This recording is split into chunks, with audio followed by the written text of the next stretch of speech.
Constable GD 2024 রিক্রুটমেন্টে running শুরু হয়ে গেছে। প্রথমে ফিজিক্যাল পিইটি, তারপর সেটা কনফার্মেশন হলে মেডিকেল। তো জিসি দুর্গাপুর সিআরপিএফ এখানেও রিক্রুটমেন্ট চলছে। আজকে ফার্স্ট দিন। এখানে ওপেন রোডের ওপর রান হচ্ছে 2 রাউন্ড, মানে টোটাল যে ক্যাম্পের রোড 2.5 কিলোমিটার করে ট্র্যাক করা আছে।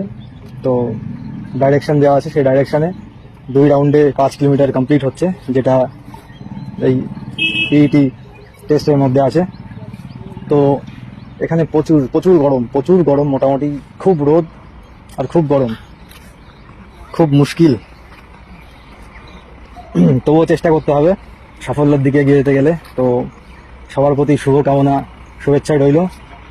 যারাই যেখানে ফিজিক্যাল রিক্রুটমেন্টে যাবে একটু প্রিপারেশনের সঙ্গে যাবে, কারণ সত্যি প্রচুর গরম, প্রচুর রোদ।